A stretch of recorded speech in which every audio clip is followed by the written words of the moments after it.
Aleluia! Louvado seja o nome do Senhor. Amém? A palavra do Senhor diz que Ele é bom, uma fortaleza no dia da angústia e conhece os que nele confiam. Vamos orar, colocar esse culto diante do Senhor? Fecha os teus olhos, abaixa a sua cabeça. Senhor, meu Deus e meu Pai, eu quero nesta hora colocar esse culto diante de Ti, declarando, Senhor, que precisamos ouvir a Tua palavra, precisamos ouvir as Tuas instruções, ser guiados por Ti, Pai. Em nome de Jesus, ó Deus, toda tentativa do inimigo contra as nossas vidas, contra a nossa mente, seja repreendida na autoridade do nome do Senhor. Queremos, Senhor Jesus, ter a nossa mente aberta e cativa ao Teu trono, para aprendermos mais da Tua palavra, sermos dirigidos, sermos incentivados, sermos, ó Pai, trabalhados, para que o Senhor possa crescer em nós, em nome de Jesus. Amém. Glórias sejam dadas ao Senhor, amém? Eu coloquei o tema da mensagem de hoje: a tua realidade não é a verdade de Deus. Se você puder, repete assim comigo: a minha realidade não é a verdade de Deus. Nós estamos vivendo um tempo onde estamos passando por uma pandemia, você concorda comigo? E essa pandemia, ela se perdurou, era para ser 3 meses, aí foi 6 meses, já são 8 meses, já vai virar o ano e parece que as coisas não voltam ao normal. Estamos ouvindo falar de que existe um novo normal, as coisas não serão como antes, tudo mudou. Mudou a fila, como nos comportamos numa fila, como estamos diante de um supermercado, até aqui mesmo no culto, não estamos muito próximos, estamos distanciados, tudo mudou. Parece que esse é um novo normal que está se falando por aí. Mas eu quero te dizer que a palavra de Deus no livro de Romanos, no capítulo 8, no verso 18, diz assim: para mim tenho por certo que as aflições do tempo presente não são comparadas com a glória que em nós há de ser revelada. Essa é a palavra do Senhor, diz que o que está acontecendo agora, a aflição de agora, não é a realidade, pode ser a realidade, mas não é a verdade de Deus para nós. Entenda uma coisa, essa pandemia está acontecendo, sim, é a realidade, mas a verdade de Deus em nós é que Ele é poderoso para nos guardar, para nos livrar, para estar conosco, para estar todos os dias das nossas vidas, como diz em Sua palavra, até a consumação dos séculos. Queridos, a tua realidade não é a verdade de Deus, amém? Que durante esse culto, durante esta palavra, o Espírito Santo tem a liberdade de ministrar no teu coração e mostrar, através da verdade que é a Bíblia, a verdade de Deus, o que você precisa mudar, o que você precisa se posicionar, o que você precisa receber para avançar e conquistar em nome de Jesus. Pensa comigo, José. A realidade de José dizia que ele era o mais moço da sua casa, ele era o rejeitado perante os seus irmãos, o protegido do seu pai, mas rejeitado pelos seus irmãos. Ele era vivia no cárcere, um prisioneiro. Essa era a realidade de José. Mas a verdade de Deus em José é que ele seria o governador do Egito. Entenda, deixa entrar no teu espírito que a realidade que você está vivendo não é a verdade de Deus. Da mesma forma, Davi, a realidade de Davi, a que ele vivenciou, ele era aquele que estava ali pastoreando, excluído pelo seu pai, porque diante do profeta Samuel pede: me mande seus filhos, e Davi não foi citado como filho. Era o rejeitado. Essa era a realidade Mas a verdade de Deus é que ele era um homem segundo o coração de Deus. A verdade de Deus é que ele era um homem que venceu o leão, o urso e Golias. Qual é o Golias que você tem enfrentado? Qual é o gigante na sua vida que você tem enfrentado? Creia que a realidade que você está vivendo não é a verdade de Deus. Amém? O apóstolo Paulo, realidade, perseguidor de cristãos, e a verdade de Deus é que ele seria aquele homem cheio do poder e da unção de Deus, a proclamar o Evangelho em toda a Ásia. E hoje o Evangelho chegou na sua casa, tem chego à casa de muitos, porque um dia a realidade de um homem que era perseguidor passou a ser um propagador da palavra de Deus. Amém? Você está aqui comigo? Você crê nisso? Quero te dizer mais uma verdade. A minha verdade, a sua verdade, ressuscitou ao terceiro dia.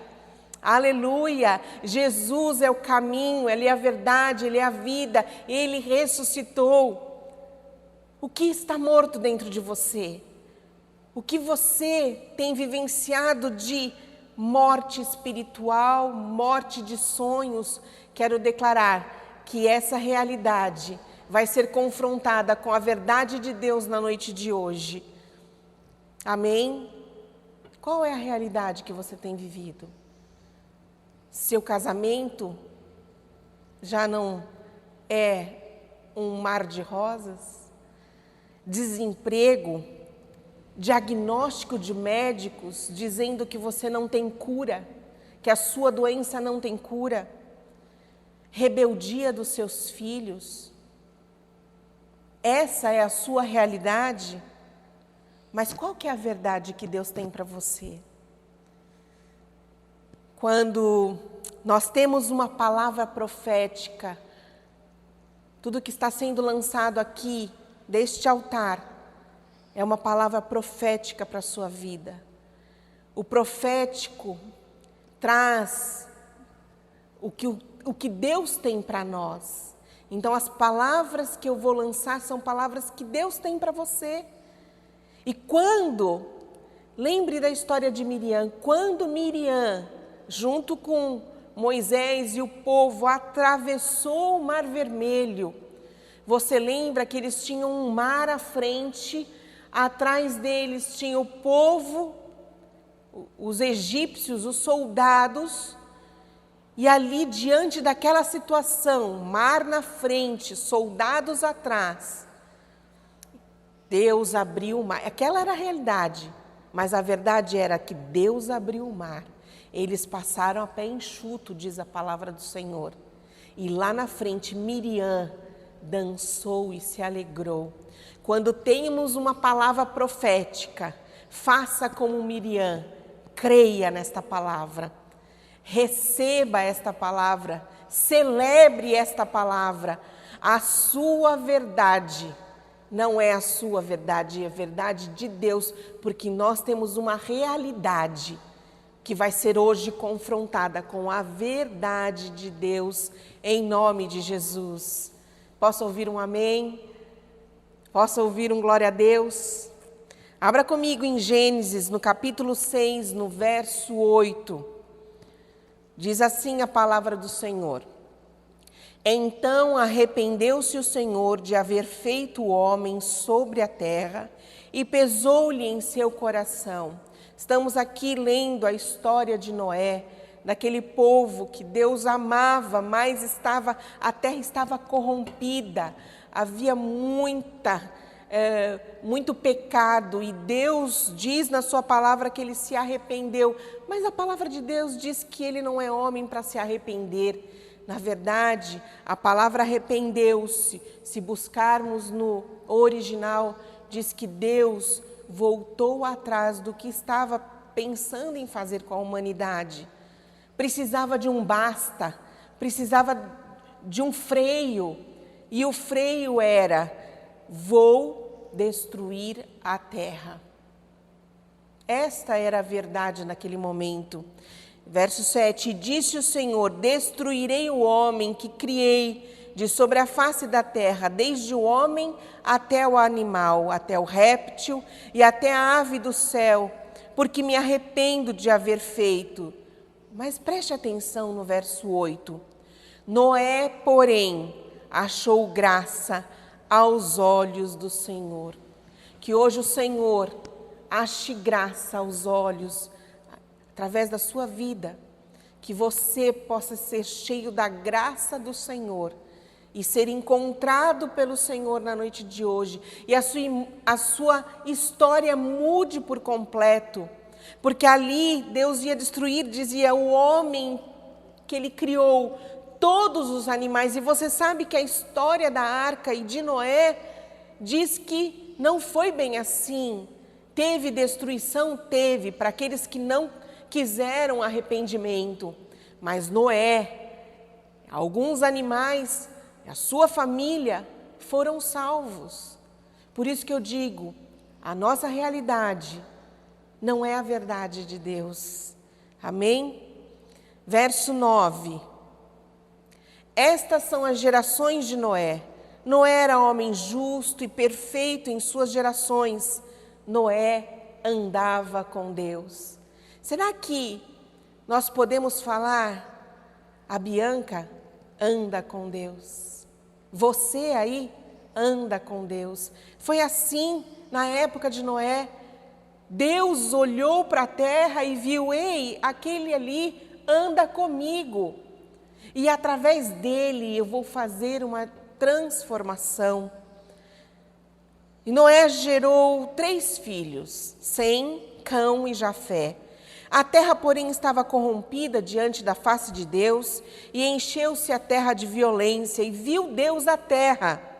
E eis que estava corrompida, porque toda a carne havia corrompido o seu caminho sobre a terra. Então disse Deus a Noé, o fim de toda a carne é vindo perante a minha face, porque a terra está cheia de violência, e eis que os desfarei com a terra. Faze para ti uma arca de madeira de gofer, farás compartimentos na arca e a betumarás por dentro e por fora com betume. Preste atenção, havia um problema na face da terra. Havia um homem justo e temente a Deus. E havia um projeto de Deus. Na sua vida, você tem um problema? Na sua vida, Deus pode olhar e falar, olha, tem um homem, tem uma mulher que é justo, que é justa diante de mim. Se isso acontece na sua vida, Deus tem um projeto para você. Você não vai morrer enquanto esse projeto não se concluir. Existe um problema, existe um homem, uma mulher justo e justa, existe um projeto em nome de Jesus. Verso 17 diz assim, porque eis que eu trago um dilúvio de água sobre a terra, para desfazer toda a carne em que há espírito de vida debaixo dos céus. Tudo que há na terra expirará. Mas contigo, Deus falando com Noé, mas contigo estabelecerei a minha aliança. Será que a gente pode trazer esse versículo para nós? Mas contigo, Bianca, estabelecerei a minha aliança. Entrarás na arca, tu e os teus filhos, tua mulher e as mulheres de teus filhos contigo. Ei, Deus tem um projeto para a salvação da família. Quando Deus encontrou em Noé um homem justo, um homem que temia a sua palavra, Deus fala assim, ei, é com você que eu estou falando. Eu tenho um projeto, uma aliança, um pacto com você. E por ter esse pacto com você, você vai entrar na arca, vai se salvar de tudo que vai acontecer aqui. Você, sua família, seus filhos e as mulheres e esposo dos seus filhos. Deus sempre tem um porém, Deus sempre tem uma vírgula, Deus sempre tem um propósito para gerar em nós algo novo, em nome de Jesus. E no capítulo 7 de Gênesis, abra lá comigo, Gênesis 7. No verso 1, diz assim: depois disso o Senhor disse a Noé: entra tu e toda a tua casa na arca, porque tenho visto que és justo diante de mim nesta geração. De todos os animais limpos tomarás para ti 7 e 7, o macho e sua fêmea, mas dos animais que não são limpos, 2, o macho e a sua fêmea. Mais uma vez o Senhor declarando: eu tenho uma aliança contigo, Noé. Entra você e a sua família, entra os animais que eu estou mandando. Deus sempre tem um projeto para salvação. Hoje entra salvação na sua casa. Basta que você entenda que você precisa estar debaixo da potente mão do Senhor. Porque diz na sua palavra: esteja debaixo da minha mão, que no tempo certo eu vou te exaltar. Imagina Noé, naquele tempo, onde você sabe que há sequidão, é um deserto, não tem chuva, construindo uma de uma arca. Imagina um Titanic sendo construído no meio de um deserto. Imagina, diz aqui na sua palavra, o tamanho das toras de árvores, de madeira, que eram preciso para construir. Deus deu o projeto total daquela arca, quanto por quanto, o que deveria ser o material, deveria ser betumada. E Noé fez da forma que Deus mandou. E diante daquela situação, construindo, você imagina as pessoas: ei, Noé, você está louco? Você já deve ter assistido algum filme a esse respeito, ou lido essa passagem, e vivenciado e imaginado como foi aquilo. Um homem velho, porque diz na sua palavra no verso 11 desse mesmo capítulo, que Noé tinha 600 anos. Queridos, nós com a idade que temos, já temos, né? Ai, dói aqui, dói ali, cansa aqui. Imagina Noé com 600 anos, construindo uma arca no meio do deserto, com pessoas rindo, tirando uma onda, como diz no dia de hoje, a respeito de um projeto que Deus o havia mandado fazer. E Noé fez conforme Deus lhe ordenara. No verso 12 desse mesmo capítulo 7, abra comigo, diz na sua palavra que houve chuva sobre a terra por 40 dias e 40 noites. Você pode imaginar 40 dias de chuva torrencial, chuva copiosa, noite e dia, dia e noite. Mas Deus tinha um plano para a vida de Noé. Deus escolheu Noé para executar esse plano. Será que, se Deus te escolheu, eu tenho certeza que te escolheu, você está disposto a executar os planos que Deus tem para você, para a sua geração, para a sua casa? Porque a gente entende que o primeiro ministério é o seu lar. Você com seu esposo, você com a sua esposa, seus filhos. Se você não consegue ganhar os de casa, quanto mais ganhar os de fora. Deus nos deu um ministério que é o ministério da reconciliação. Todos nós temos esse ministério, porque a primeira coisa que nós fazemos quando aceitamos a Jesus é nos reconciliarmos com Deus. Estávamos mortos em delitos e pecados, separados de Deus. E quando nos reconciliamos com Cristo, reconciliamos com Deus também. Porque o pecado nos afasta, mas o perdão e a reconciliação nos une. O plano de Noé era um, mas o de Deus era outro. Será que diante da nossa realidade, estamos dispostos a falar: Senhor, que se cumpra o teu plano na minha vida, na minha família, no meu trabalho? Será que estamos dispostos a isso? Você tem coragem de abraçar os planos de Deus? Solte o que é seu, abrace o que é de Deus. Em Jeremias, no capítulo 29, no verso 11, diz assim a palavra do Senhor: que os pensamentos de Deus não são os nossos pensamentos. Os pensamentos de Deus são para nos dar paz, são pensamentos de paz e não de mal. E o final do versículo diz assim: para vos dar o fim que nós desejamos.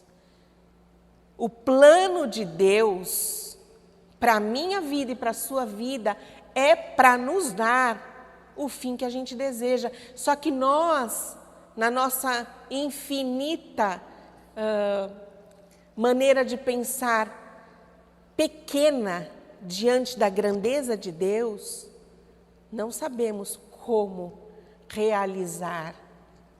Por quê? Porque Deus é soberano e Ele sabe o melhor para nós. Por isso que em Jeremias diz que os pensamentos de Deus não são os nossos. Solte o que é seu, abrace o que é de Deus, em nome de Jesus. Amém? Capítulo 8 de Gênesis. Abra comigo, capítulo 8, no verso 1. Entenda que a palavra é rica. E ela em detalhes mostra tanta coisa. Esse verso diz assim: e lembrou-se Deus de Noé. Ei, Deus lembra de nós. Deus lembra de você. Deus não esqueceu de você. Deus sabe o que você precisa. Sabe o que você tem passado. Deus lembrou-se de Noé e de todos os seres viventes, diz a sua palavra, e de todo o gado que estava com ele na arca, e Deus fez passar um vento sobre a terra, e aquietaram-se as águas. Se você estudar um pouco sobre o que aconteceu, foram 150 dias de água sobre a terra. Foram 40 dias de chuva, de dia e de noite, mas foram 3 meses de pura água. E por isso que a arca não tinha como sair daquele lugar. No verso 4 diz assim: e a arca repousou no 7º mês, no dia 17 do mês, sobre os montes Ararates. Queridos, numa montanha ela foi depositada. Imagina você a quantidade de água que existia para que aquela arca pudesse repousar sobre uma montanha. O que você está construindo te levará ao seu destino? Porque para Noé, a arca foi o que levou a um destino. A arca foi o meio que Deus usou para que Noé alcançasse o seu destino. Use um pouquinho a sua imaginação. 150 dias dentro de uma arca, aonde não podia abrir, só existia a porta que foi fechada pelo lado de fora. Inúmeros animais. Você pode imaginar uma serpente com um rato? Um leão com um elefante? A presa e o predador junto? Você pode imaginar o cheiro daquele lugar? Você pode imaginar Qual era a alimentação daqueles animais? Você pode imaginar tudo isso? Mas eu quero te dizer que ainda que sejam coisas ruins, situações que você possa pensar, meu, que difícil que é isso, como é difícil que eu estou passando. A arca foi o meio pelo qual Deus providenciou para que Noé alcançasse o seu destino e não fosse morto junto com aqueles outros naquela imensidão de águas. Posso ouvir um amém? Que o Espírito Santo de Deus esteja falando ao teu coração. Pensa comigo. Solo, terra seca, construção da arca. A arca estava embaixo. Depois que veio chuva, água, tempestade, 40 dias de chuva, de dia, de noite, a arca foi repousar num lugar alto, numa montanha. Querido, o que levou aquela arca para uma montanha, para um lugar alto?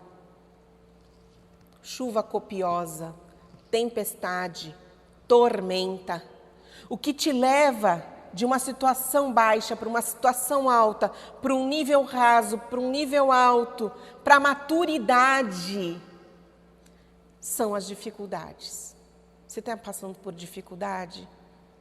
Dê um glória a Deus, porque é o processo que Deus está permitindo para que você cresça, para que você amadureça, para que você alcance a sua promessa, para que você alcance o seu destino. Esse processo, eu passo, você passa, todos nós passamos. Lembra que eu citei a vida de José? A realidade dele era uma coisa, ele era um escravo, passou a ser governador pela verdade de Deus, mas ele teve um processo a passar. Da mesma forma, todos os outros que eu citei, processos são permitidos por Deus, para que eu e você possamos alcançar a nossa promessa. Aleluia! Agora volta um pouquinho em Gênesis 6. Gênesis 6, no verso 16, diz que havia uma abertura na arca. Lembra que eu falei que a arca ela tinha várias proporções, vários compartimentos, e que Deus foi dando todo o projeto para Noé, para que ele construísse. Então, no capítulo 6, no verso 16, diz assim: farás a arca uma janela de um côvado. Se você pesquisar a medida côvado, significa 23 centímetros por 45 centímetros. É verdadeiramente o tamanho de uma pessoa, para uma pessoa passar assim e olhar. E diz que essa janela ficava em cima. Não existiam janelas laterais, existia uma janela superior. Sabe por que isso está aqui na Bíblia? Para nos ensinar que diante da dificuldade, para que nós olhemos para o alto, para o autor e consumador da nossa fé, que é Jesus, e não olhar para a circunstância.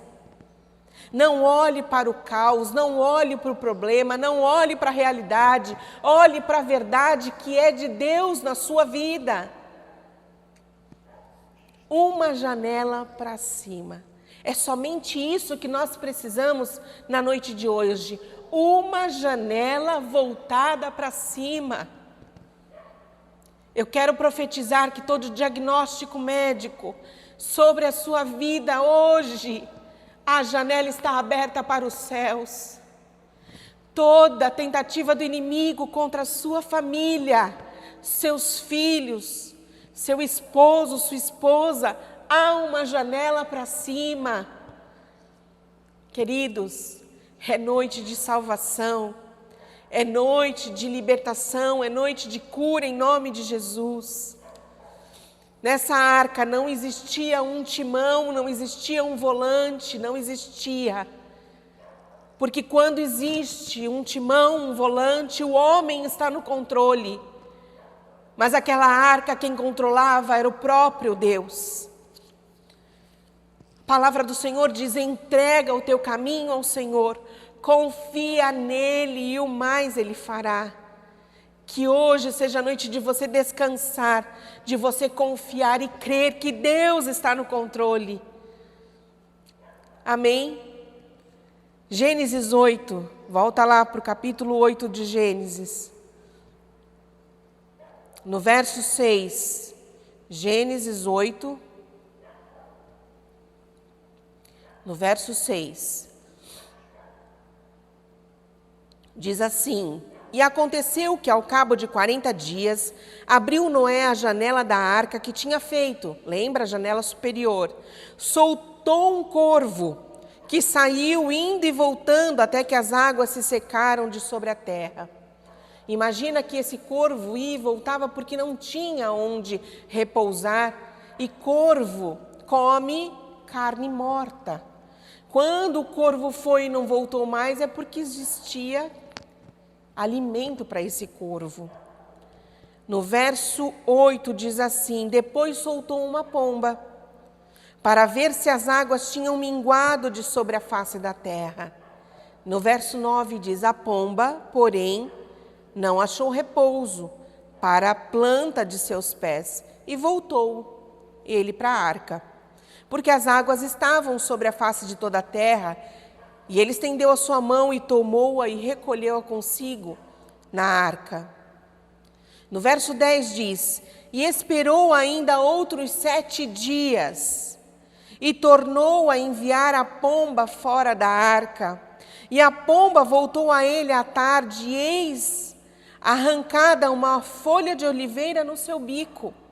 E conheceu Noé que as águas tinham minguado de sobre a terra. Então esperou ainda outros 7 dias e enviou fora a pomba, mas não tornou mais a ele.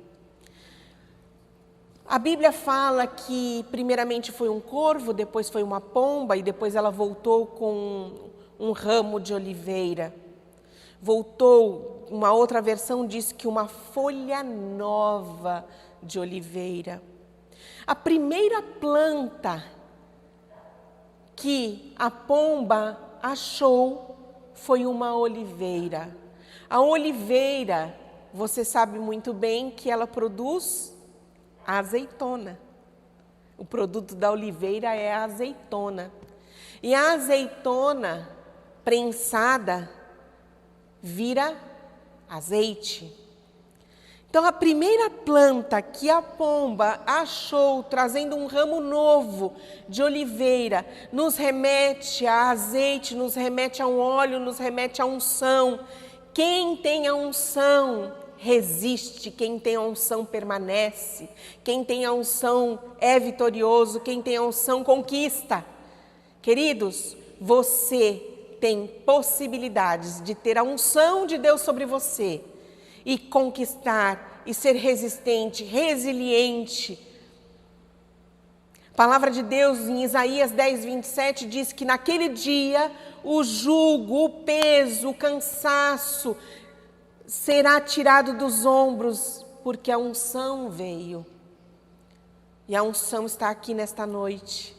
A unção está aí onde você, na sua casa, onde você está.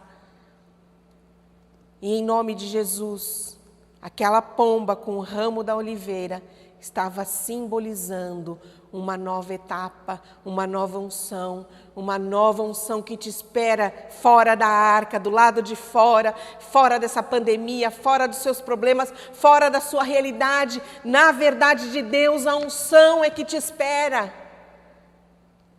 E eu quero orar com você na noite de hoje. Antes, abra comigo no livro de Hebreus para finalizar esse versículo, essa palavra, concluí-la. Abra no livro de Hebreus, no capítulo 11. Você sabe muito bem que o livro de Hebreus, nesse capítulo, fala muito dos heróis da fé, dos homens e mulheres de Deus que foram estabelecidos como homens e mulheres de fé. No verso 7 de capítulo 11, verso 7. Pela fé, Noé, divinamente avisado das coisas que ainda não se viam, temeu e para a salvação da sua família preparou a arca, pela qual condenou o mundo e foi feito herdeiro da justiça, que é segundo a fé. Fé é o firme fundamento das coisas que se esperam e a conquista daquelas que a gente não vê. Você está esperando por algo? Você não está vendo algo? Tenha fé. Conquiste pela fé, assim como Noé conquistou. A sua verdade, a sua realidade, não é a verdade de Deus. Eu queria que você fechasse os teus olhos nesse momento. Eu queria fazer um desafio a você que está me ouvindo na noite de hoje. Se você entende esta palavra como palavra de Deus para a sua vida, se você quer trocar a sua realidade pela verdade de Deus, repete essa oração comigo nesta hora. Senhor Jesus, eu nesta hora me aproprio desta mensagem, desta palavra. Declaro que eu preciso de Ti para mudar a realidade da minha vida e transformar a verdade que o Senhor tem para mim. Todo projeto, todo plano para a minha vida, que se cumpra em nome de Jesus. E o processo que eu tenho passado, Deus abrevia para que eu possa amadurecer. E como diz na Tua palavra, o menino que chega à estatura de varão perfeito, conquista a herança. Assim eu quero ser. Me perdoa, Pai, pela minha ansiedade, pela minha dúvida, pela minha paralisação. Me perdoa por não acreditar, muitas vezes, nos Teus planos e querer fazer do meu jeito. Toma o controle, a direção da minha vida. Tu tens liberdade e eu Te louvo porque a janela está aberta para que eu possa olhar para Ti, autor e consumador da minha fé. Já Te louvo e Te agradeço no nome de Jesus. Amém. Louvado seja o nome do Senhor. E eu quero Te abençoar, declarar que um tempo de unção fresca, ramo de oliveira, te espera do lado de fora, em nome de Jesus.